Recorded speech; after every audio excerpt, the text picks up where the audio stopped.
ईश्वर को सबसे कीमती तोहफा क्या दिया जा सकता है? आज बात करेंगे सच्ची, खरी भावना की। सोचिए, एक मामूली चढ़ावा सबसे खास कैसे बन गया। इसी पहेली को आज सुलझाते हैं। कहानी है पुरी के दासिया बावरी की। समाज में दर्जा छोटा, पर दिल जगन्नाथ की भक्ति से लबालब।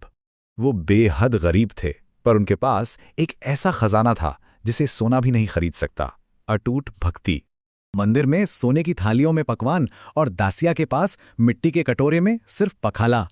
वो रोज मंदिर के बाहर बैठते और बस एक चीज चढ़ाते, अपने दिल का सच्चा विश्वास।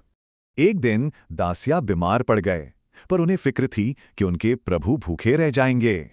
रास्ते में वो बेहोश हो गए। तभी एक अजनबी आया जिसकी आंखें बहुत बड़ी और गहरी थीं।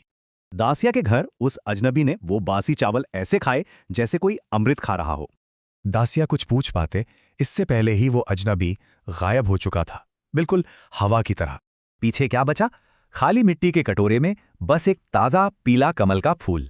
दासिया समझ गए, भगवान थाली नहीं भाव देखते हैं, और दासिया के पास प्रेम का भंडार था। अब देखते हैं भक्ति का एक और रंग, एक चंचल दोस्ती वाला। ये कहानी है गोविंद दास की। गोविंद दास और ठाकुर जी की दोस्ती बड़ी शरारती थी। कोई नियम कानून नहीं, बस प्यार और मजाक। उनके खेल भी बड़े निराले थे।